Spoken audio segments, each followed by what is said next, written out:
প্রকাশে প্রেময় অমৃতর নদী জয় জয় রাম রাম জয় শ্রী রাম জয় সনাতন হরি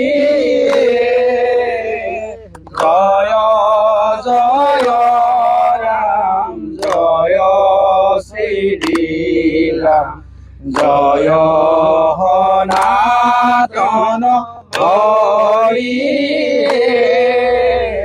অহা ফেব্ৰুৱাৰী মাহৰ 6-7-8 তাৰিখৰ পৰা আমি ইয়াত এটা জ্যোতি বিষ্ণু সমন্বয় ক্ষেত্ৰখন দ্বিতীয় বৈকুণ্ঠপুৰী হিচাপে পৰিণত হ'ব। গতিকে ভৱিষ্যতে এই আমাৰ যিটো শ্ৰীমন্ত শংকৰদেৱ সংঘৰ প্ৰচাৰ প্ৰসাৰ এইখিনি ভৱিষ্যত নৱপ্ৰজন্মক এটা ভাল পৰিৱেশ গঢ় লৈ উঠিব বুলি আমাৰ আশা, আৰু এই আশাৰে এই বিশ্বাসেৰে আমি এই কামখিনি নিস্বাৰ্থত আগবাঢ়ি আছোঁ।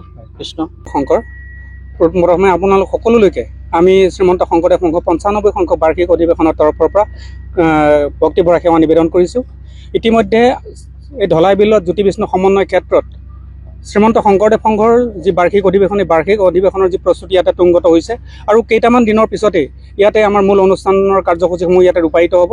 গতিকে আজি আমাৰ এই ভোজনালয় যিটো আপোনালোকে দেখিছে, ইয়াত ভোজনালয় 300 ফুট দীঘল আৰু 500 ফুট দৈৰ্ঘ্যৰ বৃহৎ ভোজনালয়টোত একেলগে 12,000 ভকতে বহি ইয়াতে সিদ্ধান্তমতি গ্ৰহণ কৰিবৰ বাবে যি দিহা কৰা হৈছে, আমি আশা ৰাখিছোঁ এইখিনি কৰিবলৈ যাওঁতে আমাৰ যিখিনি ইয়াত কায়িক পৰিশ্ৰম বা আৰ্থিকভাৱে যিখিনি আমাৰ ইয়াতে হৈছে পৰিশ্ৰম হৈছে, এই সকলোখিনি পৰিশ্ৰমৰ বিনিময়ত যাতে আমি ভকত বৈষ্ণৱক সুন্দৰভাৱে ইয়াতে কোনো অসুবিধা নোহোৱাকৈ আপ্যায়নৰ ব্যৱস্থা কৰিব পাৰোঁ। ইয়াতে আমি আমাৰ কৰ্মীসকল বা আমাৰ যিসকল দায়িত্ব বহন কৰিছে তেখেতসকলে দিনে নিশাই ইয়াত পৰিশ্ৰম কৰি সেই কামখিনি কৰিবৰ কাৰণে আমি যৎপৰোনাস্তি চেষ্টা কৰিছোঁ। আৰু আমি আশাবাদী যে 95 সংখ্যক বাৰ্ষিক অধিৱেশনত ইয়াত আমাৰ ভকত বৈষ্ণৱৰ বা এতিয়া বৰ্তমান সময়লৈকে বিভিন্ন জাতি জনগোষ্ঠী বা আমাৰ সংঘৰ শুভাকাংক্ষীসকলে যেনেধৰণে ইয়াত সহায় সহযোগিতা আগবঢ়াইছে, আমি অনাগত সময়খিনিতো মূল কাৰ্যসূচীলৈকে আমি আশাবাদী যে এই কাৰ্যসূচীসমূহ সুন্দৰভাৱে ৰূপায়িত হৈ আমি ভকত বৈষ্ণৱক সুন্দৰভাৱে সেৱা শুশ্ৰূষা আগবঢ়াবলৈ সক্ষম হ'ম।